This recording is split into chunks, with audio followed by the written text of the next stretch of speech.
ترقی کی منازل طے کرتی عاشقان رسول کی دینی تحریک دعوت اسلامی کا ایک اور اقدام۔ نیپال کے شہر بھیراوا میں شعبہ خدام المساجد والمدارس المدینہ کے تحت مدنی مرکز فیضان مدینہ کا سنگ بنیاد رکھا گیا۔ اس موقع پر سنت بر اجتماع کا انعقاد کیا گیا، جس میں علماء کرام و مختلف مساجد کے ائمہ کرام اور مختلف شعبات و بزنس کمیونٹی سے وابستہ اسلامی بھائیوں سمیت مقامی عاشقان رسول کی شرکت ہوئی، جبکہ نگران نیپال مشاورت نے سنت بھرا بیان کیا۔ اختتام پر صلاۃ و سلام بھی پڑھا گیا۔ اس کے بعد نگران نیپال مشاورت نے علماء کرام و ائمہ کرام اور سادات کرام سمیت عاشقان رسول کے ہمراہ اینٹیں رکھ کر سنگ بنیاد رکھا۔ اس حوالے سے نگران نیپال مشاورت اور شعبہ پراپرٹی ذمہ دار نے مدنی خبروں کو بتایا۔ عاشقان رسول को दिनी तहरीक दावत इस्लामी दुनियाभरमा दिनी काम गरिरहेको छ।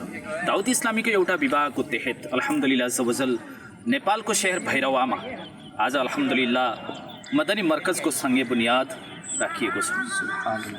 तपाईसँग मदनी इल्तिजा छ कि तपाईँ पनि यो नेक कार्यमा बढेर आफ्नो हिस्सा लिनुहोस् र दावत इस्लामी को साथ दिनुहोस्। प्यारे इस्लामी भाइयों, इस वक्त हम रूपंदेही जिला के भैरवा शहर में मौजूद हैं। इंशाअल्लाह अज़्ज़ वजल यहाँ पर दावत इस्लामी का मदनी मरकज़ कायम होगा। आज इसकी संग बुनियाद का सिलसिला था।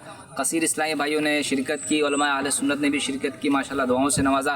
आप से अर्ज़ है आप भी दावत इस्लामी का साथ दीजिए, दावत इस्लामी के साथ ज्वाइन होइए और दावत इस्लामी के मदनी कामों में बढ़ चढ़ कर हिस्सा लीजिए। मदनी चैनल के नाजरीन, भैरवा में कायम होने वाले इस मदनी मरकज़ फैज़ान मदीना में मस्जिद की इमारत के साथ नाजरा व हिफ्ज़ कुरान पाक की तालीम के लिए मदरसतुल मदीना और दावत इस्लामी के दीगर शोबाजात का भी क़याम होगा। आप भी दावत इस्लामी के तहत कायम होने वाली मसाजिद व मदनी मराकिज़ की तामीरात में अपना हिस्सा शामिल कीजिए और अजर व सवाब कमाइए।